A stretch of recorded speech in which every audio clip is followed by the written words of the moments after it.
Well, it's about 2 weeks later, 2 weeks to be exact, since I put that other seed down to fill in those blank spaces, those low spots in the soil.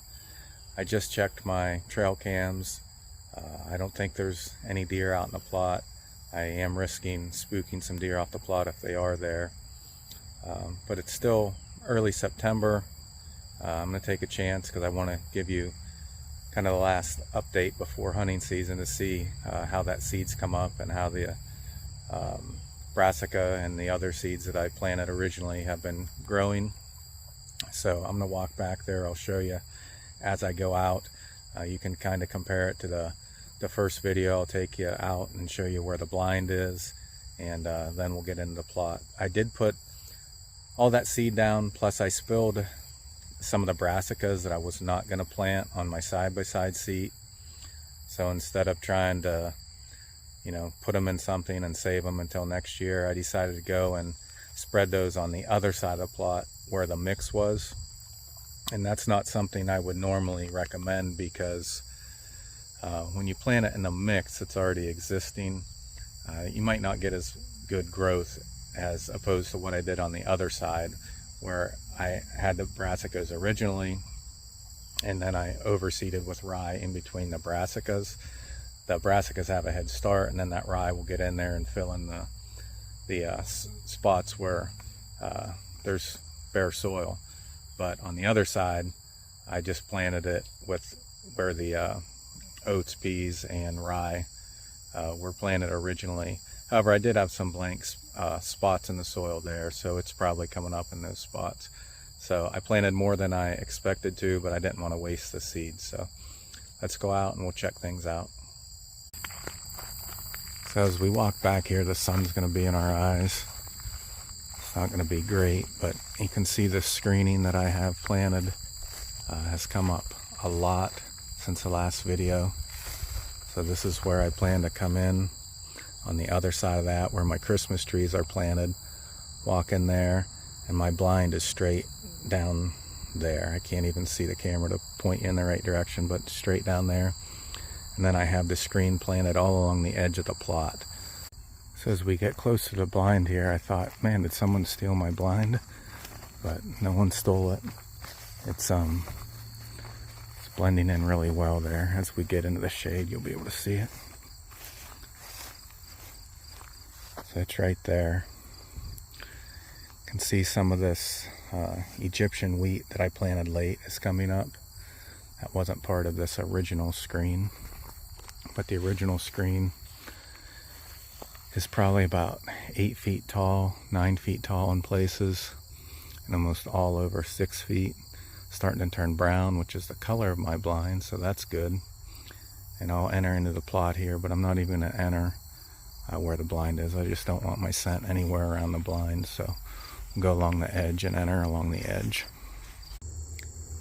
Okay, I'm at the far end of the field right now, and to be honest, a lot of the stuff I put down in these bare spots like this have not come up yet.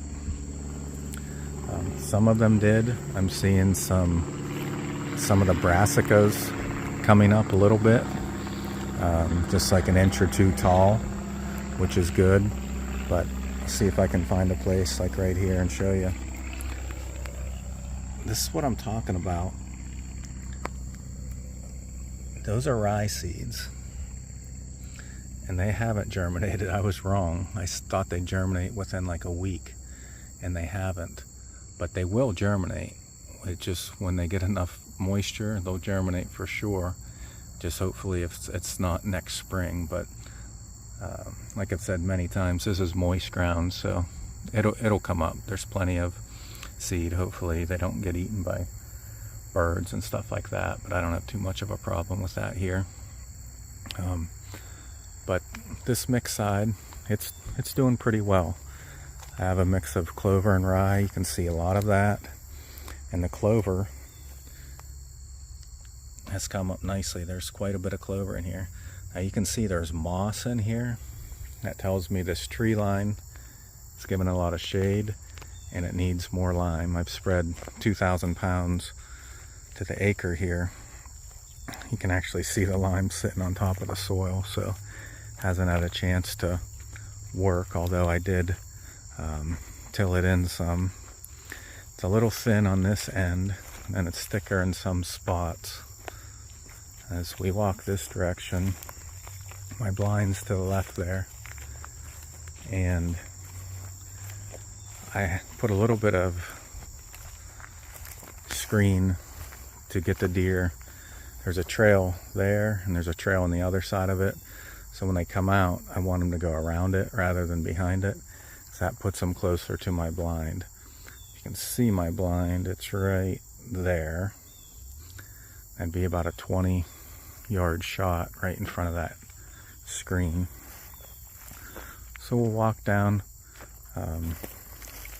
through the mix side and go check out the brassica side on the other end.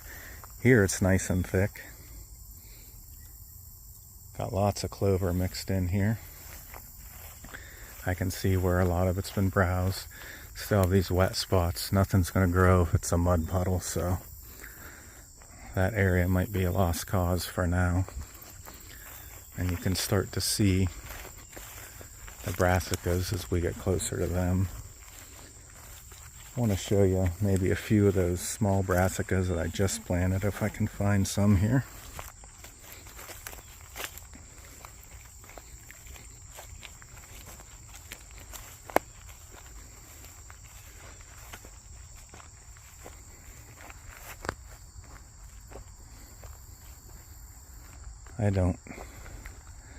Oh, here's some here. So that would be about the size of like a 2-week-old brassica. There's a bunch of them actually, so they're filling in on this bare spot, and then I see a bunch of clover in there. So some of the bare spots are taking. Here's a big bare spot I had, and I can see there's a lot of brassicas coming up in there, and there's a lot of little clover. So it's definitely a success filling some of this in. And then here's the brassica side.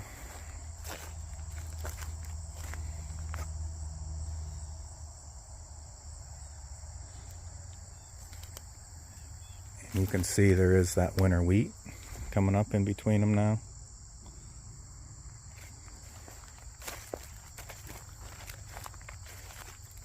This is going to be a good winter plot because you're going to have that winter wheat along with the brassicas. Look at some of this brassica coming up even through that weed.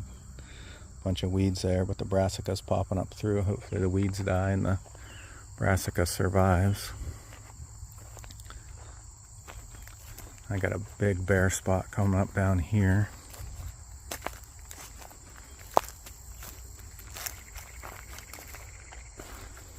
I'm seeing lots of little brassicas.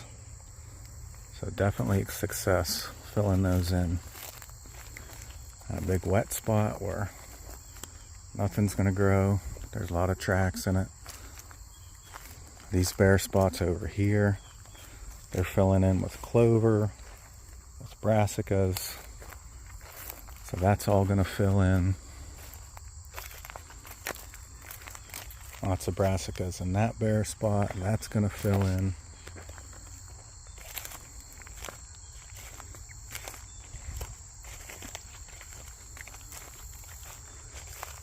And these brassicas are looking good. That's some good spacing.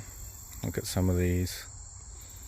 They're good size. That's about 5 weeks of growth right now.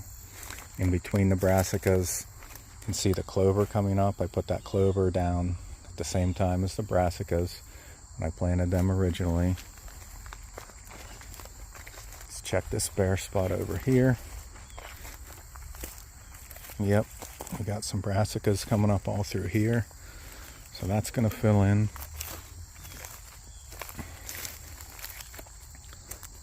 Lots of winter rye coming up. Some weeds. It's not all weed free. That's the real world of planting food plots. No matter what you do, you're going to have some weeds. But in here, it's all clover, winter rye, and some brassicas. And this is getting real close to my tree stand. I tried to go a little bit heavy here. See, there's a bunch of brassicas, because when I first planted this, it didn't come up as much. This is a little more shaded, so you can see right when they come out of the woods and would be under my tree stand here. Originally there wasn't much in here, but that winter wheat's coming up great there, and so is the clover and some brassicas. They like the sun, but there's still some growing. So overall, yeah, it was good. My original planting's coming up nice. You know, it has the nitrogen to work with now. That's going to get in the soil. It's going to continue to explode in growth. And I have this winter wheat and clover that's going to continue to come up and fill in around them. That should give me about a half an acre of the brassica side to feed them through the winter. And then that far end of the mix, it'll be more of an early season draw, and all this is going to get a lot taller and a lot thicker. But as of, I think it's like September 7th, this is how it's looking. So I have about a little less than 1 month before the first day of archery season, and I'll film when I come back in here for that. I'm gonna try to stay out of here for the most part, although I do have to make some higher tree rings for my 3 chestnuts and my 2 apple trees. Might do that before the season, but other than that, I want to stay out of here and just let this rest a little bit. I wasn't too afraid to come in here today because it's 87 degrees and shouldn't have a lot of deer movement right now. But this is really looking good. You know, there's some spots where it didn't come up as good, and you'll have that. Like I said, you're not gonna have a perfect food plot, rarely ever. Gonna have some weeds, you might have some places where it doesn't take, but you want to do everything right and, you know, get it 80-90%. And I know we'll shoot something out of here. I have me, my wife, 4 kids. Definitely we're gonna get some deer out of this plot, no doubt. And I have a target buck, and plan on shooting him right out of that tree if all goes well. So we will see. Just again, guys, I'd like to thank you for watching the video. I had a lot of views on that first video. Hopefully everyone can watch this update, maybe get a few ideas to use on their food plots at home, or to try next year maybe. But comment below, let me know your ideas, how you did it differently. Maybe if you have any questions, someone in the comment section can help you out, and I check those pretty much daily, and I try to get back to everyone that leaves a comment. So if you have a question, leave it down below. And again, thanks for watching. I really appreciate it. If you would subscribe, that would be great. If not, just keep watching, and look forward to the future content.